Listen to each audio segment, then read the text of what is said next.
Let's go ahead and get started this morning. Just making a few last minute adjustments here. Hopefully that's okay. All right, welcome to day two, where we are going to continue looking at the laws of thermodynamics. And specifically today, we're going to concentrate on the first law and start looking at some diagrammatical ways, excuse me, diagrammatical ways to represent the processes that go on that we are interested in looking at. So, after yesterday, where we introduced laws 0, 1, 2, and 3, with the caveat that law 0 and law 3 are not ones that we are going to investigate very much at all this semester. However, their information is foundational for kind of understanding. It's as if you would think about Newton's first law in the context of Newton's second, where you might not explicitly use Newton's first law to solve problems, but knowing it and the idea that things stay at constant velocity unless otherwise acted on by a net external force helps you understand how to use the second law. It's just this kind of knowledge that you take with you. So all of the stuff we talked about with zeroth law in terms of systems, system boundaries, thermal equilibrium, adiabatic and diathermal boundaries, all of that type of thing, it's all going to come forward with us and be useful, though it itself isn't going to be something we're going to look at explicitly. So today we're going to start with looking at the first law. And first law, let's see where am I going up to there.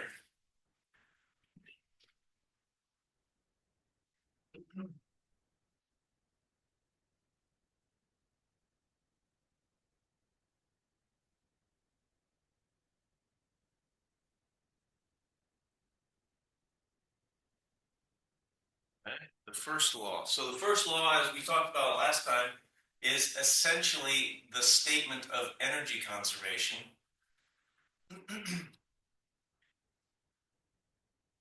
In which we are not restricting ourselves only to mechanical energies like gravitational potential energy, kinetic energy, elastic energy, that type of thing. We are also thinking about what is the energy in our system. So if our system, like last time, was a parcel of air or something like this, or a box of water or something like that, we're thinking about what energy does the system, does the air have, does the water have, without even knowing that they're going to be that the water and the air are going to be made of atoms and molecules. We don't even need to know that, though we will in this class cheat a little bit and introduce some ideas based on that, but nonetheless, you don't really need to know that. Okay, so energy conservation, what we're talking about is the internal energy. Okay, if you remember the internal energy, second here. Let's try this again. For us, here in this class, the internal energy is the thing that we're looking at as being the main change, and that is a little bit too light, it looks like. I'm having trouble seeing that. Okay, I'm going to rewrite that again in a darker.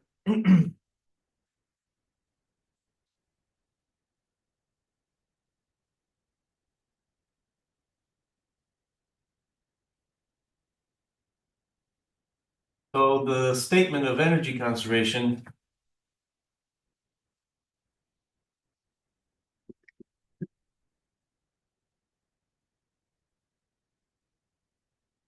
well, that's better. The internal energy of the system changes.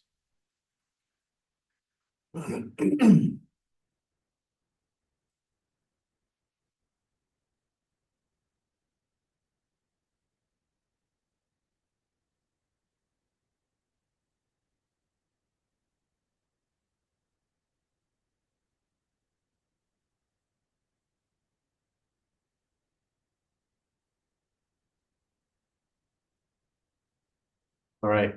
That's our statement of the first law. Our energy conservation is based around the change in the internal energy of the system.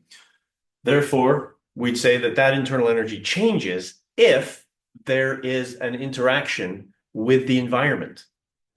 If I have just a box of air and it's isolated, I have made an adiabatic boundary. Okay, so no heat can come in or out of the boundary, and it's a fixed container so that the walls cannot move. It's rigid and it can't transfer heat in or out. Then this is a completely isolated system. We would expect the energy of the air, the internal energy of the air, never to change because there's no reason for it to change. Once we allow for heat to be transferred in or out, which means we've changed the boundary from an adiabatic one to a diathermal one, or we say, or we say the boundaries are flexible or movable, and thus work can be done either on the gas or by the gas, in this case, the air. Then we have the ability to say the internal energy of that system, of the air, will change when it interacts with its environment. So we have a couple of diagrams to help visualize these types of processes.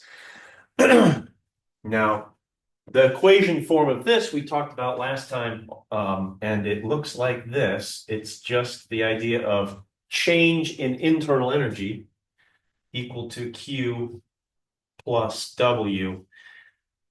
This is the first law in equation form. It's very much going to be like Newton's second law. It's going to be like sum of forces equals ma. For us, we're going to use this form of the first law quite a bit. I think that the symbology hopefully makes sense. This is the heat transferred. This is the work done. And this, of course, is the change in internal energy. Let's talk real quick about the sign convention here.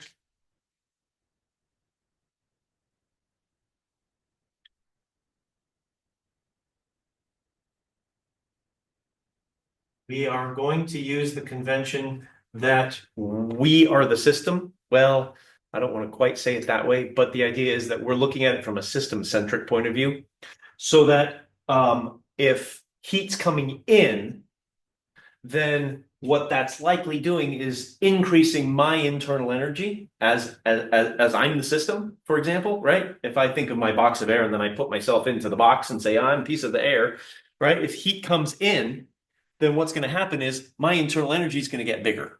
Okay, it's just kind of like it's a way of conceiving of the energy transfers such that we call inwards positive, and if I transfer heat away, then I am losing some of my internal energy in order to make that heat transfer so that heat is positive when the Q is zero, Q is greater than zero if heat is added, less than zero if heat is removed or rejected.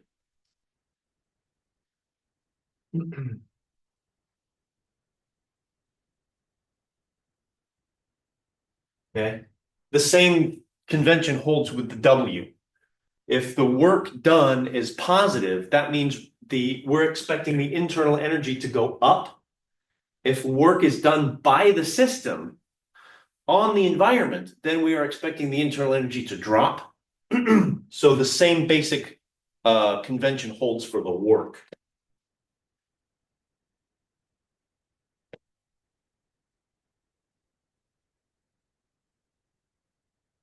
So this will be when the environment does work on the gas.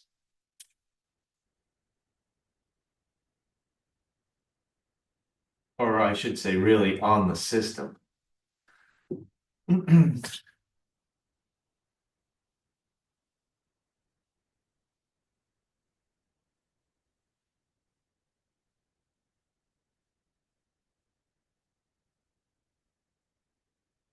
Okay, so when the system does work, presumably on its environment, the work is negative, less than zero, because the gas is if you like to think of it, it's taking some of its internal energy and it's using that internal energy to do work on the environment. What's a situation where you could imagine that? Well, this is a great time to introduce one of the pictures that we can use. I encourage this as a visual technique. And let's see here. I'll just clear off a little space here so maybe you can see. If I just turn the screen down a little bit, there we go. Then over here, what I have right there, if you can kind of see it, this is a piston cylinder device. Okay, it's just a syringe with a block attached to the top of it, and you'll be able to see it a little better if I hold it against the white background here. Okay, it's just a syringe with a block attached, and it's a piston essentially in a cylinder. So, for example, if I start the syringe not fully at the bottom, but say here, and I do this. Okay. I'm going to pretend this is only for visualization techniques. This is not the work being done that I'm actually envisioning right now, but nonetheless, if I put a weight here on this thing, okay, and if the gas does work, that's the gas doing work on the environment, right? With expansion, okay? And if you look closely, you can see it sinking.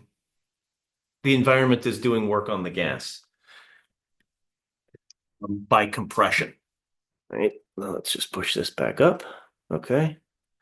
That good? All right. Um, okay. So when the gas expands, then we're saying it's doing work on its environment, and the work is going to be less than zero. When the gas compresses, that's when the work is going to be greater than zero, and the work is getting done on the gas, and the internal energy of the gas can be going up due to work. Okay. Okay.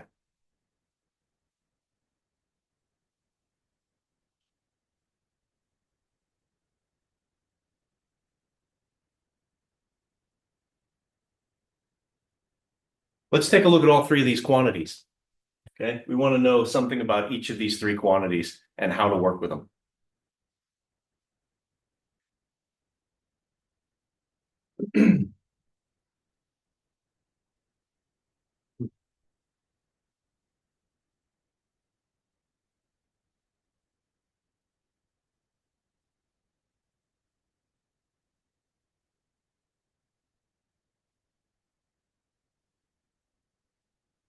Okay. Let's start with the easiest one, the one that we probably already have. Maybe it's the easiest one. It's the one we have a little bit of knowledge of already, and it's the work.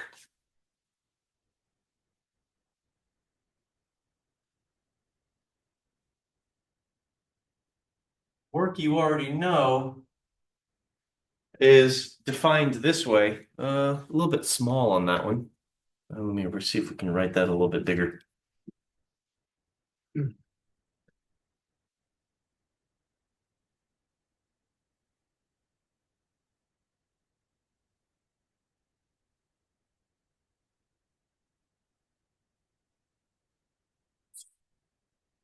Done is due to a force that acts through a distance. Okay. And that's exactly what you saw here with the piston. Okay. When I had the piston here and the weight was on it and I cheated a little bit because I'm forcing more air through the system and whatnot like that. But okay, never mind, just for a sec. Let's think about this gas here pushing up on the piston. When that happens, the gas is exerting a force on the piston and pushing it that way. Okay, so the piston is rising in that case, and the force was that way. So the gas would be doing positive work from its perspective. I'm doing work that way, right? So if I think about about drawing the piston in the cylinder device, maybe you'd say something like, okay, Let's just set it on its side like this for a minute and have the piston go back and forth this way.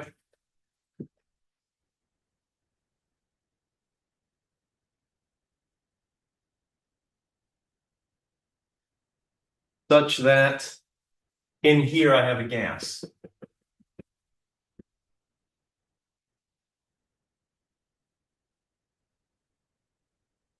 Let's see. Hopefully you can see that reasonably well. Let's just suppose for right now that outside here is a vacuum. All right, so that we don't have to worry about the pressure exerted by the gas or by the environment outside the cylinder. The pressure of the gas, P, I'll just call it P of the gas, okay, is exerting a force on the piston here.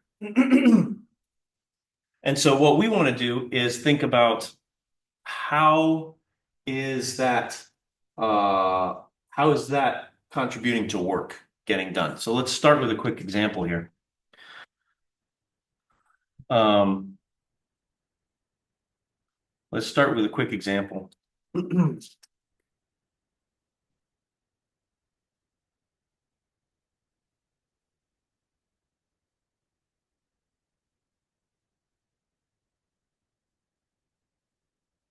And we'll take a piston cylinder, okay, and it's got a gas in it, and the gas has pressure. And we'll suppose that there's also friction between the piston and the cylinder as the piston slides in the cylinder. So let's suppose we have a friction force and it's a sliding friction, which means that, right, as the piston's moving, it's like the rings against the cylinder. The piston rings against the cylinder as they're grinding against each other. There's a piston cylinder. It has a frictional force. Let's take this and say, all right, do this down a little bit here.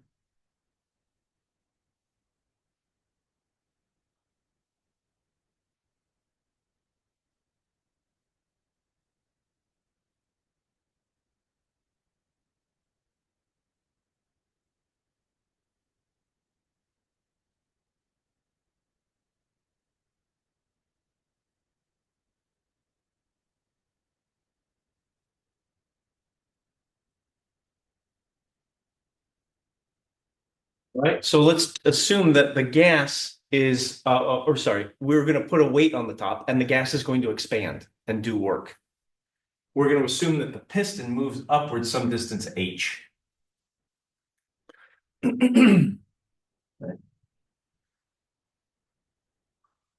Now remember, there's a sliding friction between the piston and the cylinder. So my question is, how much work is done by the gas?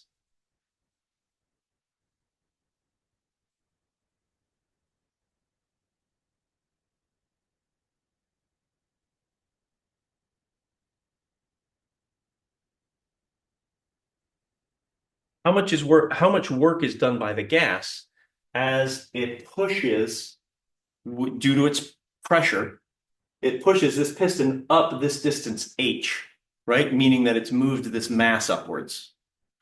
And therefore, while doing that, it has worked against friction and it has done work on its environment, right? So let's think about what happens is the gas does work.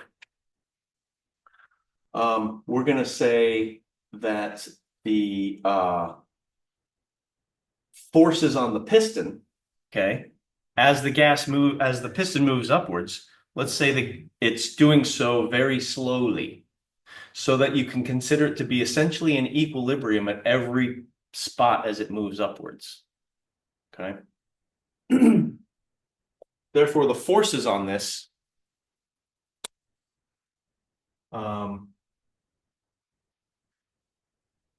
forces on the piston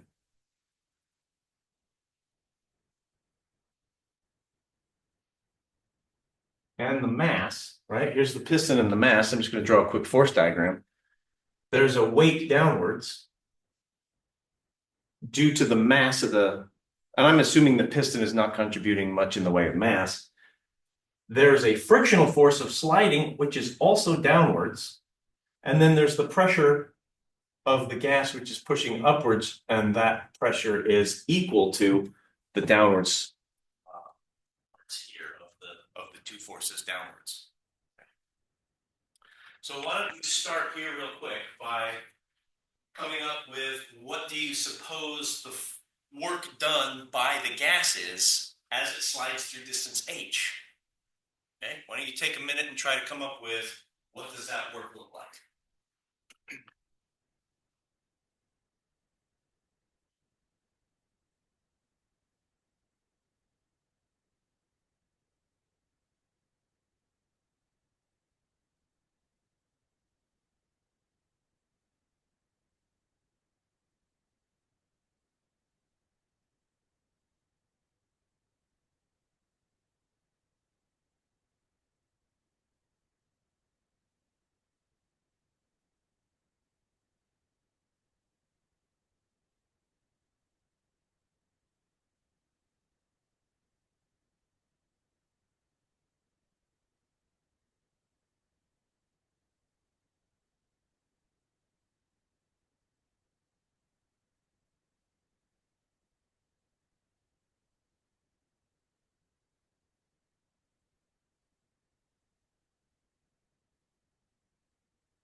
Okay.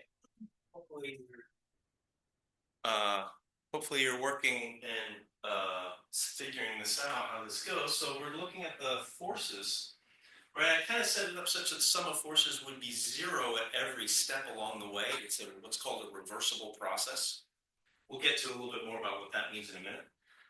But the work done by the gas is going to be essentially in overcoming these two forces, right? As it pushes up, pushes up, pushes up, pushes up.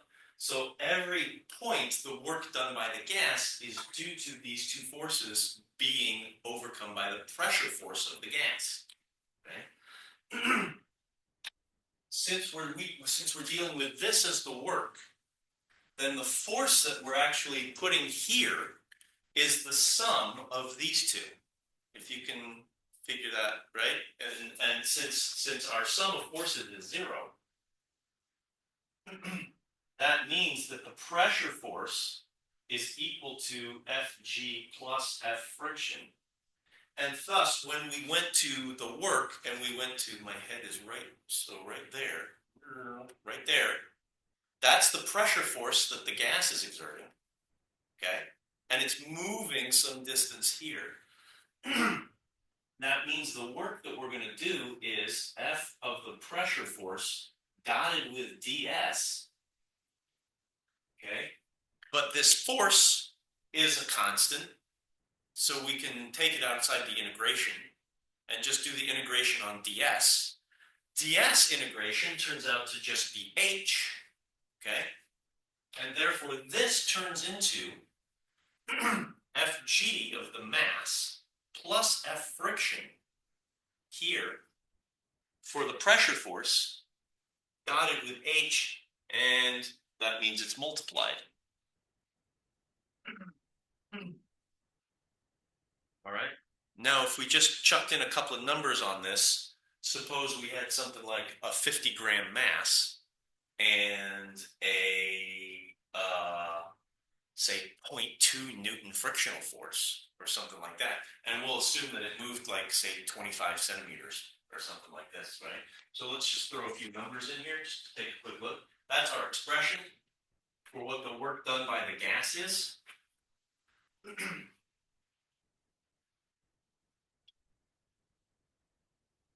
Okay. If, what did I just say? Mass is 50 grams. And frictional force was 0.2 newtons. And it raised the thing 25 centimeters. So we just plug in our numbers down into here, and we'd make sure to multiply mg for the weight force, and then we add the friction force. But if you took a quick step back, you'd notice if I just factored the h through, I would have mgh for this expression, which would be the increase in gravitational potential energy of the mass. That makes sense, hopefully. And also, I would have had frictional force multiplied by the distance, which is also a work done, right, by the gas as it pushes the piston. Okay. So from here, what it does is it raises, right? Actually, you know what I want to do? I'm just going to draw. You know what? Let me draw these two again over here so we can just get a look at it. I'm going to draw that picture one more time right here. Okay, like this, and I've got mass M sitting here. Okay, and then it goes to this, where it's up here now. Oops. M's up here, like so. Let me change that around so that we can see it a little better.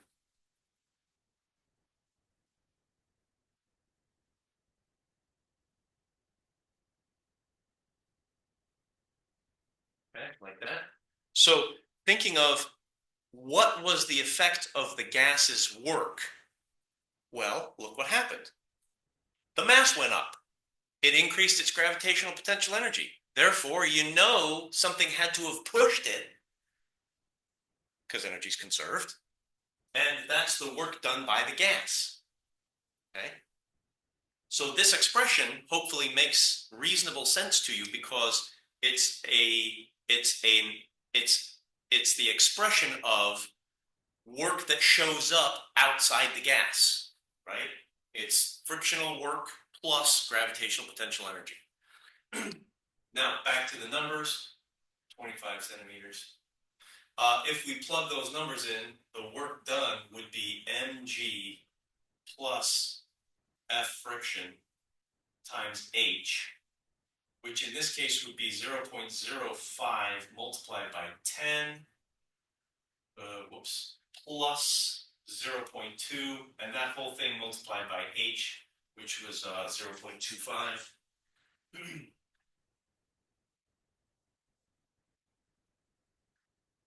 Okay.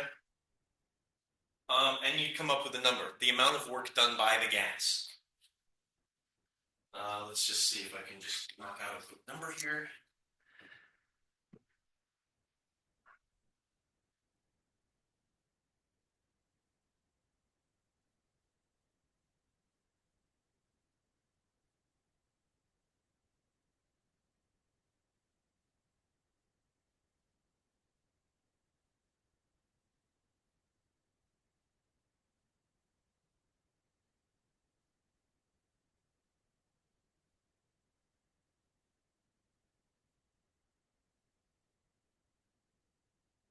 I got 0.175.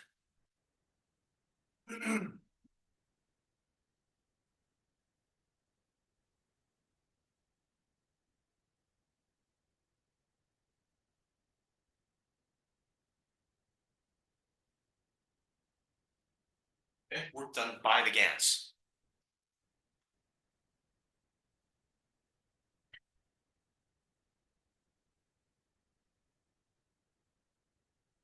Any questions? No? Okay, we're going to move on then.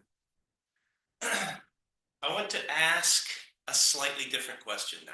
Same situation, same setup, same piston moving upwards. Okay.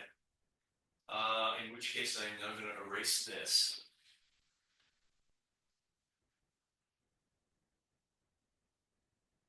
And I want to ask, and this is designed to get some insight into what the word system means.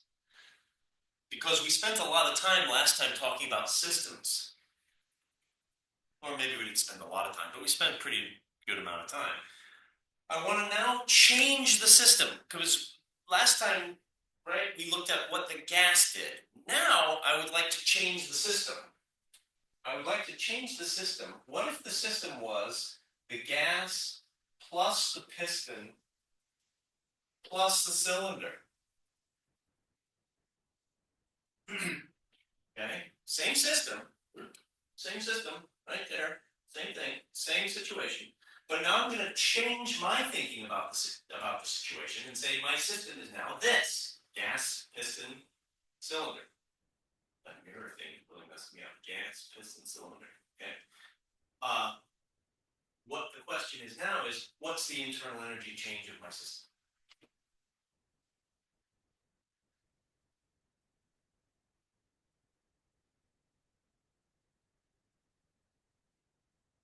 What is the change in the internal energy of my system? How are we going to find this? Okay. What are we going to think about?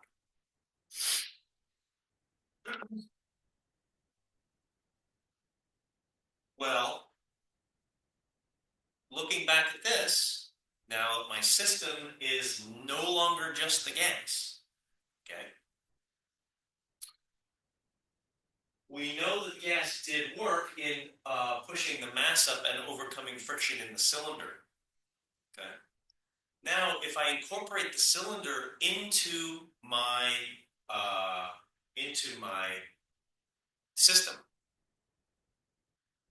then what I've done is effectively I've pulled the frictional force to be part of my system. Okay. And that means that the change in internal energy in my system, according to the first law, delta E internal, right? There's no heat. I'm not putting heat in or out. And we'll just say that's equal to the work done.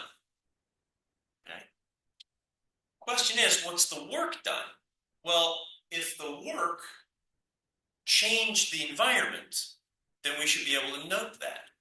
And we can, because notice the position of the mass increased. Okay? So since the mass went up, because it was pushed upwards by the piston, okay, then my system must have been responsible for that pushing of the mass upwards, right? The mass still increasing gravitational potential energy.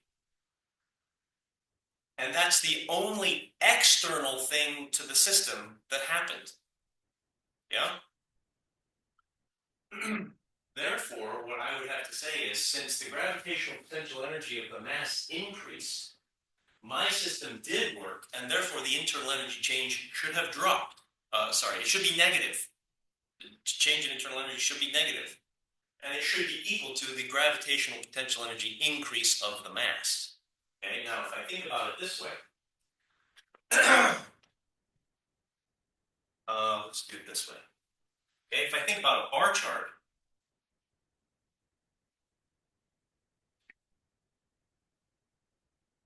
here's my initial internal energy. Can you see that reasonably well? It's internal. Whoa, hold on. Energy internal, initial. Okay. Work is getting done.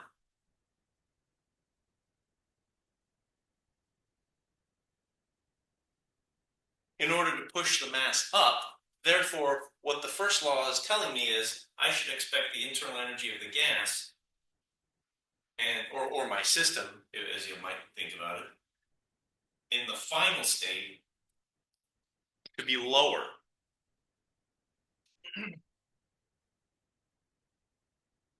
Okay? So you might consider that the system, maybe I'll put a little circle right there, to tell you that the work is leaving the system. Work is leaving the system because I'm seeing the energy show up as the gravitational potential energy here. Therefore, this is negative mgh, and negative mgh with the numbers I had over here, negative 0.05 kilograms, 10 for G, and 0.25 meters. So that should be negative 0. Half of 0.2, that's 0.125 joules. Okay. So it should be negative 0.125. Now, if I had put everything in my system, what if I had put in gas, piston, cylinder, earth, mass, everything, right? Then I would say, well, it's all been transferred internally within the system. Okay. Right now, though, we're concentrating on smaller system sizes. So for those of you at 4A with me, we are looking a little bit more closely at things, and we're not putting everything in the system all at once, right? Like we tried to in 4A. We're looking at slightly more, what did I call it? Single object, kind of like almost a single object type of thing. Like it was the object was the gas, or the object now is the gas piston cylinder, right? But as long as you're seeing external work done, that means the internal energy of the system is decreasing. Okay. Good. Questions? No. Okay. Let's move on. Our next thing here is to look at how do we change the expression for work to be a little bit more useful for us, because we're going to deal with, as a backdrop to thermodynamics, the ideal gas as a system. Very often we will be looking at, okay, if I want to look at a situation in which a piston expanded this way, pushed this, did that, did the other, and etc. The pressure went from this to that, and the volume went from here to here. Okay. The easiest system to apply that to is the ideal gas, because it's got an easy equation of state, and I think we talked about this last time. And it's a homogeneous, simple system. So most of the time, we will be applying the thermodynamics to an ideal gas. Let's take a look at what that looks like if we were, or what the work looks like if we were to think about the work as being done by a pressure instead of by a force. Okay, and let's see what happens. Now, what I'm erasing right here, are two. That was your introduction to the two useful diagrams. The piston, what the piston is doing, and how the energy looks. Okay. In addition to doing a force diagram. Um, uh, Lots of pictures. Well, you already knew that. Well, some of you already knew that. All right. Work. Back to this. Force.ds. Okay. Force exerted through a distance. I want to think about now the force being exerted by a pressure. So now I'm going to restrict my view once again to just the gas within the cylinder. Okay. Here's the gas within the cylinder. All right. Here's my piston. Gas is in here. It's exerting pressure. For right now, maybe let's just consider the top of this to have a vacuum, right? There to be a vacuum up here. Later on, we can put in atmospheric pressure, but that just means the pressure of the gas has to be slightly above that in order to do work on the environment, or slightly less, such that atmosphere does work on the gas. Excuse me.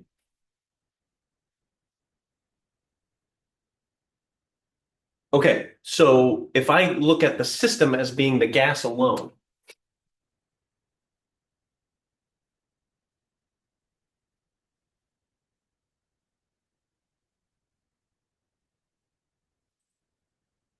excuse me. Ooh. Oh yeah. It exerts pressure. And that pressure, P, is known as the force per area. And in SI units, that would be a Newton for the force and a square meter for the area. The units of this would be the Newton per square meter. That would be known as the Pascal. I'm assuming I'm just reviewing SI units for pressure here, right? What this means is if I wanted to, I could rewrite the pressure, the force in terms of the pressure if I multiply the area on both sides. Now, if I take that thing and just throw it back up into here, let's see what happens. I'm going to take this and I'm going to say, all right, here I've got the force is equal to the pressure times the area. I'm going to put a little hat here because we've got a dot product here to deal with regarding the displacement of the thing. So if the area of the area of the piston, right, is cross-sectional, I'm looking at if I take the piston, I'm looking at this area right here. Can't really do that, but oh, I kind of can. Oh no, these things don't come. Oh yes, they do. Okay, here, check this out. Okay. So I've got my syringe, my piston cylinder device here. It looks like this. Mine does not have the cute little exit at the bottom. Otherwise, this is really not useful as a thing for us. Okay, I'm looking at the gas inside the cylinder here, and it's pushing on the piston here. So if I look at the area of the piston, right, that's the area of the piston. Or if you like, it's the area inside the cylinder.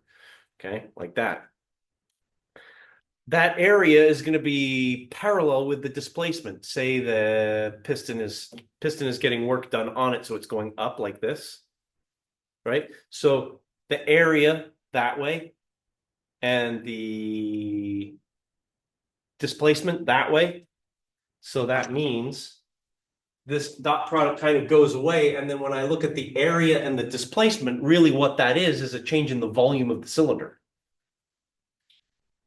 Or it's not of the gas within the cylinder, yeah? So we've got an integral of P dV here, pressure integrated d volume. And here's where we run into the first thing where you're going to go, hey, you can't do that. I can, watch me. If the volume is getting bigger, what is our sign convention?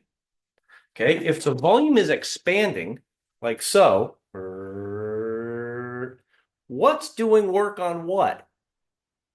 Supposedly, it should be the gas doing work on the environment, which means we expect the internal energy, with nothing else is happening, we expect the internal energy of the gas to be dropping. Therefore, when it goes like this, that has to be negative work. When it goes like this, that is positive work. Okay? And what that means is I'm going to do that. Oh, man. What it means is I'm going to do that.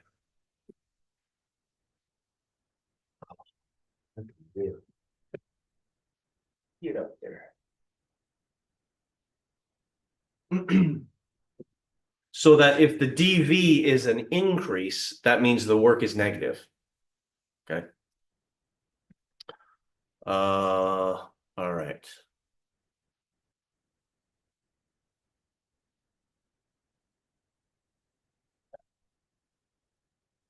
What I want to do now is take a quick look at some ideal gas processes. Let's see, what do we have? We must have we should have about 25 minutes left. Okay, so let's look at some ideal gas processes.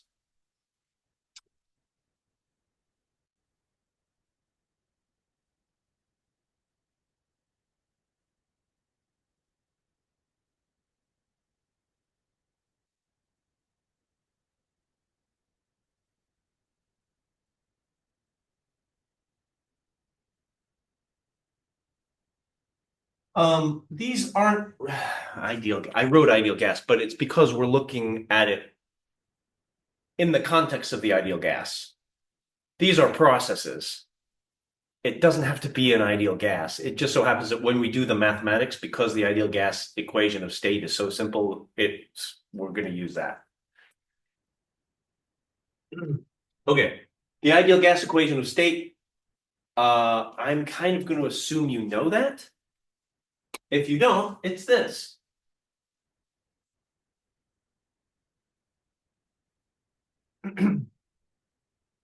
This is the molar form of the ideal gas model. It's not an ideal gas law because I don't know if you maybe want to go review what we talked about, the laws from yesterday. This wasn't one of them. So this is not a law. Okay. It's just a useful thing that happens, like Hooke's rule. This is a model of a gas in which we get a really simple equation of state. Pressure times volume is N, which is number of moles, gas constant, and temperature. Now remember, the temperature has to be absolute, has to be the Kelvin temperature, not the centigrade temperature. Okay, so this is pressure, volume, and then T is temperature, where R is the gas constant. And it seems like this county is really in favor of the gas constant.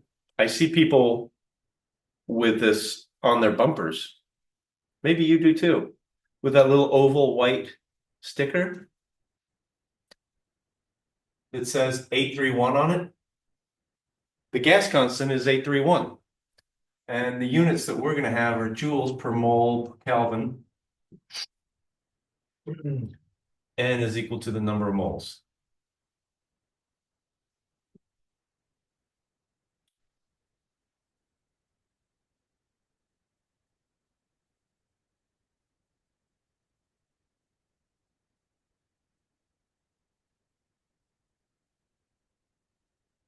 If you're not familiar with moles, it's basically a counting scheme. That's all it is. I think of it as a dozen. And the person who invented the word dozen, Mr. or Miss Dozen, named it after themselves, right? Dr. Dozen. It turns out that a mole is, well, let's see. I don't know. Maybe you can't quite see that because I'm writing too small again. Is 6 times 10 to the 23rd things. You call that a mole. If you have that many things, you call it a mole. If you have 12 eggs, you call it a dozen. If you have 12 pens, you call it a dozen. If you have 12 chairs, you call it a dozen. If I have 6 times 10 to the 23rd chairs, I'd say I got a mole of chairs, right? I got 6 times 10 to the 23rd sand grains. Okay, I got a mole's worth of sand grains. Same idea, okay? So the number of moles is how many of those packets of 6 times 10 to the 23rd thingamajiggies do we have? Now, with this as the ideal gas model, there's a couple of processes that we can take a look at. One in which the pressure is constant, one in which the volume is constant, one in which the temperature is constant. Right? Makes sense? And then there's going to be one other one that we're going to do outside of that. But nonetheless, processes. To simplify things, let's look at these processes.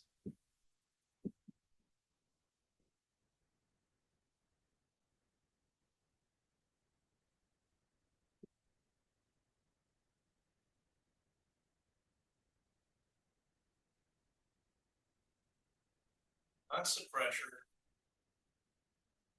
constant volume, constant temperature.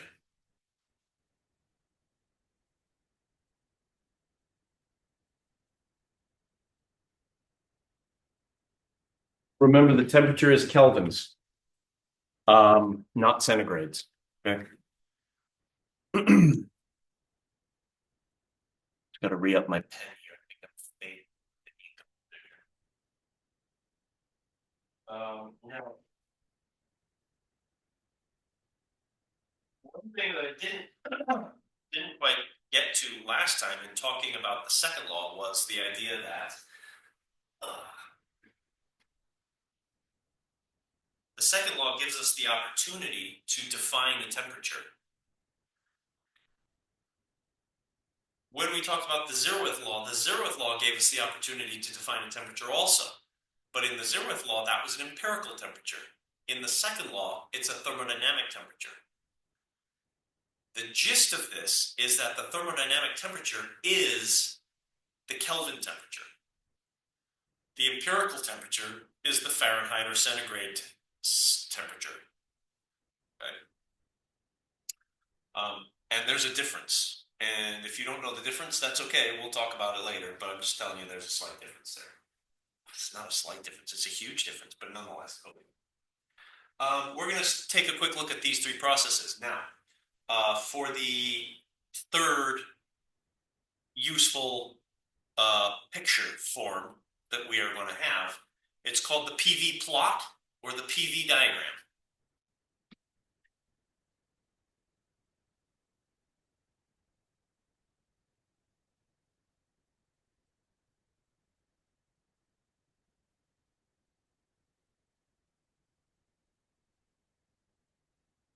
Okay, it will look like that, pressure versus volume.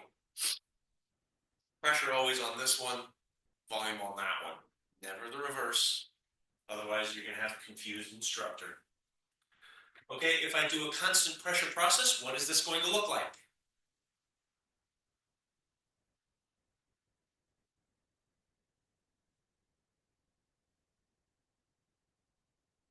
Right. Correct.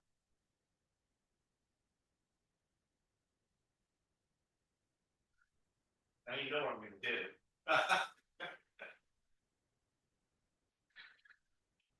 Good catch.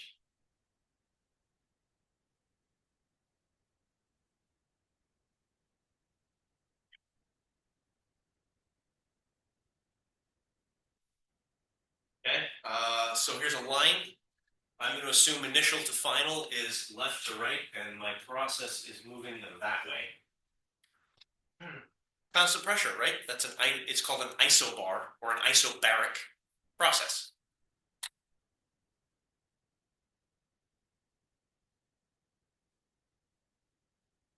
That is isobaric. That means constant pressure. Now, with the idea of this as a useful diagram, tell me, where do I see the work? The work is on that diagram somewhere. Where is it?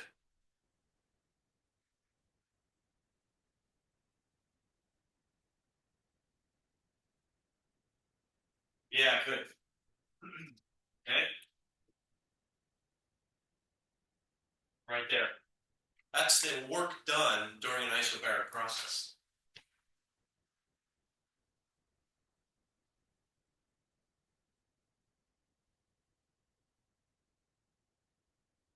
Oops. Can you see that? Work area equals work done. Let's try that in a darker color.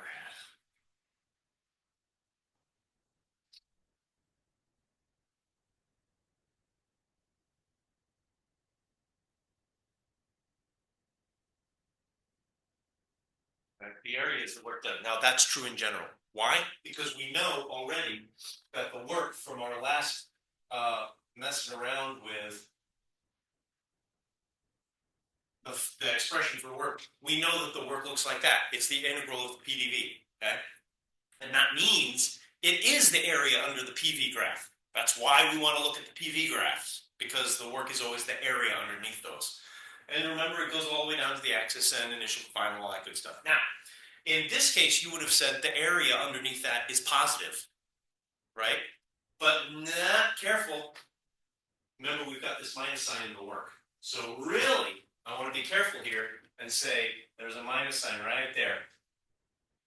Or if you like, it's the other way. Work done is negative the area. Whatever you like. But there's a minus in there, okay, because of how we're defining work. When the expansion happens, that means the internal energy of the gas would be dropping. Okay.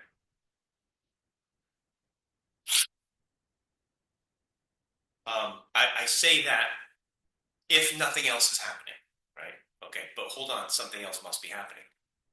Okay. Let's look at this process with the piston cylinder diagram and the energy bar diagram. What is happening during one of these processes? It's not straightforward. It looks straightforward, but it's not.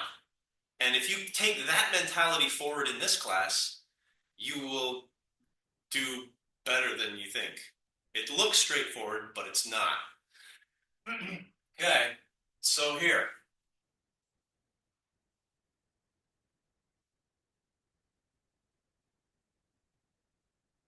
Okay, now listen. What does a piston diagram, or what does a piston cylinder diagram look like for that process? Okay, here's my piston and my cylinder. And we're going to say that I'm starting at a small volume, going to a big volume, same pressure. Okay?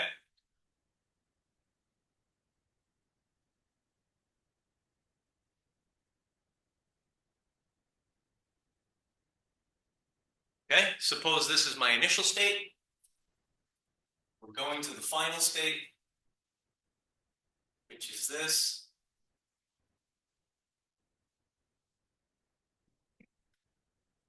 Final. Okay. It's supposed to be the same size cylinder. All that we've done is we've raised the piston. Okay. Let's take a look at the energies involved. Okay. Here,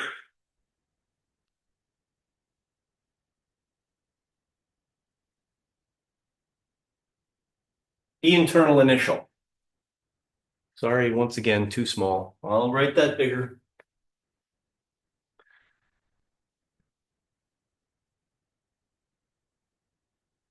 How's that? That better? E internal initial, okay.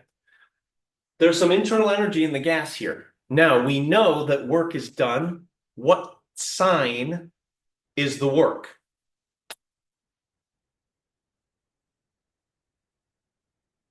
In other words, is work leaving or coming in? Yep, negative. Okay, it's leaving. So the work is going out.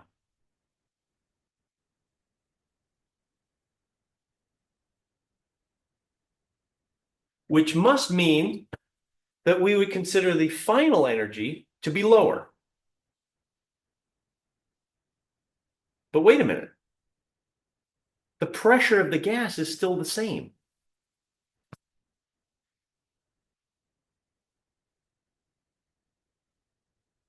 How is the pressure of the gas still the same if we've expanded it? If it does work but remains at the same pressure, and here's where I'm going to cheat a little bit. and I'm going to appeal to your idea of, for example, an ideal gas, which is a set of independent billiard balls bouncing around. Okay. How do they exert the same pressure in a bigger container? Whoops, I'm up the here, right? In a bigger container, right? Here's my small volume here, and then my big volume here. How is it exerting the same pressure if the work being done means that the energy would be dropping? Now, here's where careful thinking has to happen. Okay. The energy of the gas is is involved in what the kinetic energies of these billiard balls are, right? The billiard balls have kinetic energy. So suppose that I have suppose I have a wooden board here, okay, and all I have is a bunch of tennis balls, and I'm trying to throw them up against the wooden board such that it keeps the wooden board right where it is, right? Now I take it and make it a lot bigger. I still need the wooden board to stay where it is, but am I still able to throw the tennis balls at the same speed as I was when the board was here? No, right? I have to throw them a lot harder because they got to go all the way up there, and I have to have these harder collisions in order to keep the board up there. So I'm thinking of the molecules of gas in the cylinder and the piston trying to compress it. Okay. They are pushing at exactly the same force, but they have to travel a much longer distance in order to have this collision and maintain the same force. They must be moving faster. If they're moving faster, then their internal energy actually went up, which means that if we look at the first law, there's only one conclusion that we can come to here.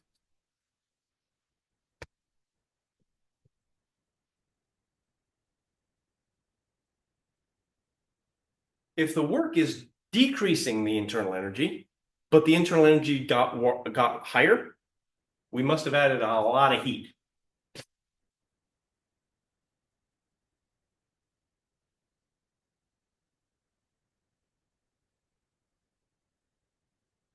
Okay. And therefore, the internal energy here is larger.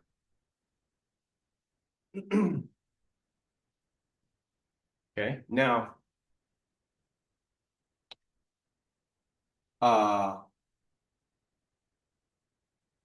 it's going to be important for you to isolate consequences of things, right? So, for example, what we've been talking about is, oh, if this were the only thing happening, work being done means the internal energy is decreasing.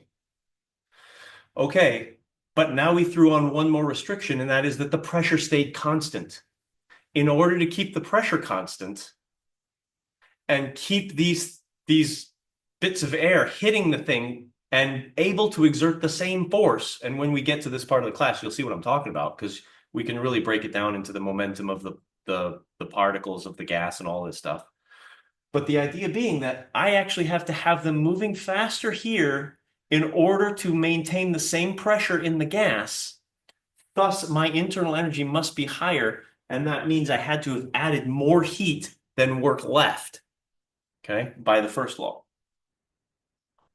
Okay, so these three pictures, 1, 2, 3, all go together, and they all have to enhance your understanding. Okay, you all have to look at and do a lot of interpretation as to what's happening. Okay, so this is not straightforward, and if this doesn't make sense to you now, that's fine. It will at some point, I hope. But nonetheless, this is what we have going on. Let's take a look at some other processes. Okay, let's look at one in which the volume is constant.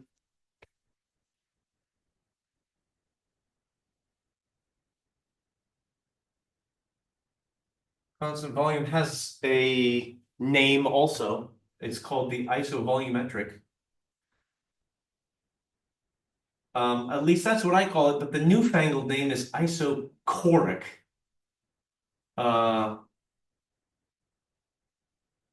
I don't know. If you like that sort of thing, then that's the sort of thing you like.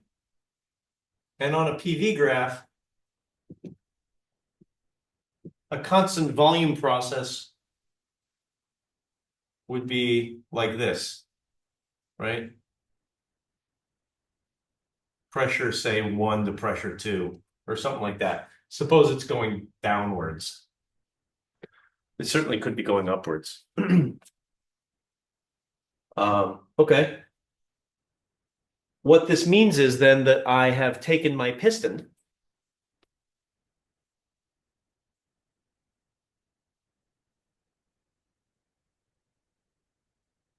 Right, here's my piston, and I've locked it in place so it can't slide up and down. So I'm going to put a pin here and here.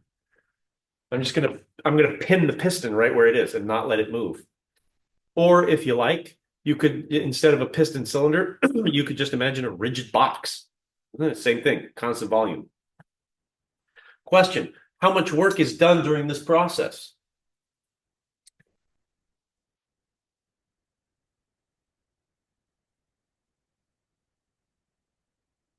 How much work is going to be done during that process, or by the same token, the one that goes upwards instead of downwards? Okay, if I'm thinking of, oh, erased it over there. If I'm thinking of work as PdV, no dV, right? Yeah, good. So this is zero work done. Zero work done in an isovolumetric or an isochoric process. Okay. What that means is then if I change the internal energy of the gas, how have I done it? Must have been by heating, right? So either I heat it or I cool it. I put it on a flame or I put it in an ice bath, right? In this case, I think you can see I'll be putting it in an ice bath. The pressure's dropping, but the volume is not changing. Okay. If I think back to PV equals nRT, if my pressure is dropping, volume staying the same, that must mean my temperature is dropping on the right side of that, right? PV, P going down, T going down, everything else the same. Okay. Okay. Same volume. So in this case, what I would do is put a bar here for its internal energy. Its initial internal energy, and then in the final state, I want that a little bigger. In the final state, here,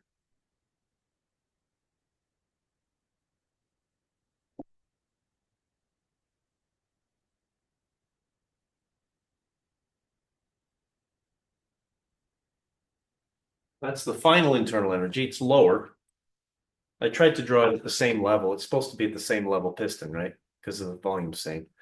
So what's happened here? Well, in this case, from my system, I've removed some Q. Q is left because I have no possibility of doing work. Okay. All right. Sounds good.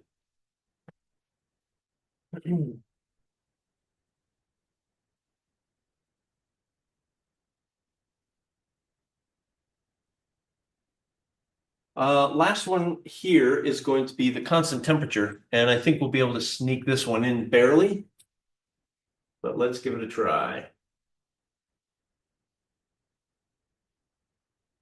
The constant temperature process. Okay, now if I'm looking at constant temperature, what I'm going to do is I'm going to say, all right, look at what's happening in the first law here. If I'm thinking about an ideal gas, and that's what we started with, this is the backdrop, remember, right, is the ideal gas. If it's a constant temperature, then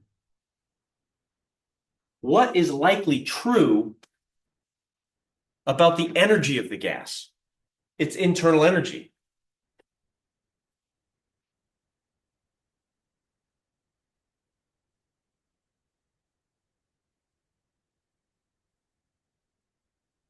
Also constant.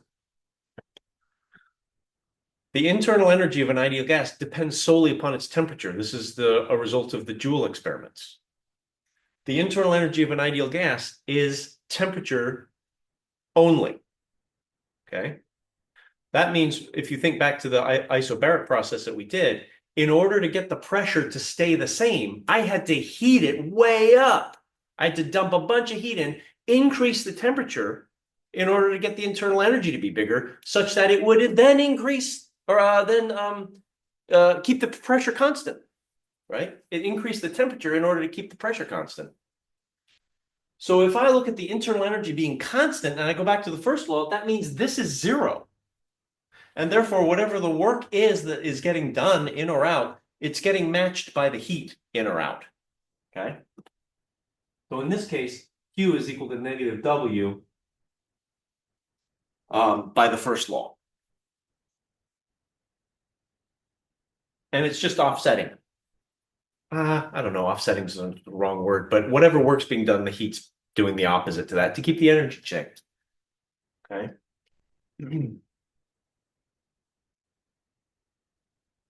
Let's look at what this looks like on a PV diagram.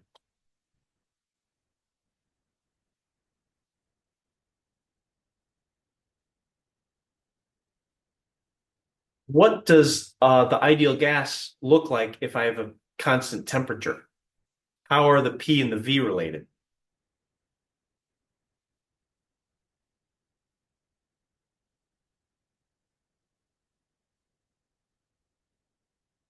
I would say something like that. Okay. The pressure and the volume are inverses of each other at constant temperatures, right? In other words, nRT is just a number and it stays the same number. Therefore, when I look at an isothermal process, which is constant temperature, it's going to look like a one over, it's a reciprocal curve.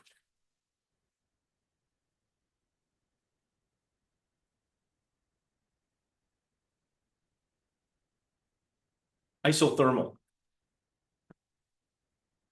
Note, and this is going to have to be the last thing I say as I see that we're just about out of time.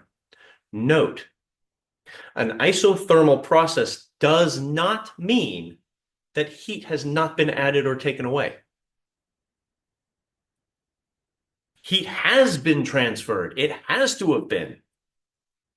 Heat is entering and or leaving the system. And I don't know if it's and leaving the system. It's entering or leaving the system.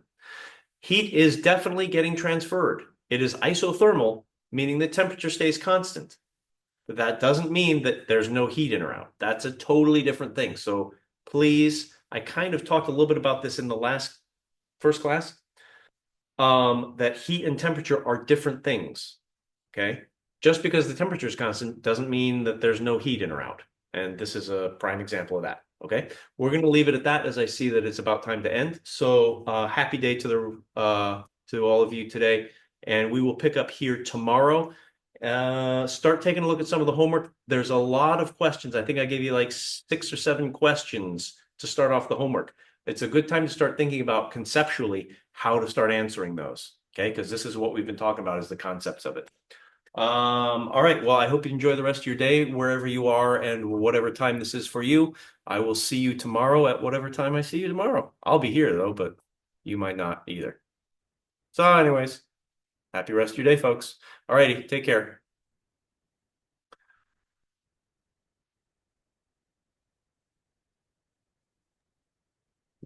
Hello, Professor. Yeah, question? Yeah, it's about the lab kit. I sent an email yesterday to you. Yeah. I was wondering if you received it or have seen it or if you didn't get it. Yeah, Um, I have it and Julia's got your label. She'll be sending it out today or tomorrow. okay, perfect. Thank you. Yep, no problem. Have a good day. You too.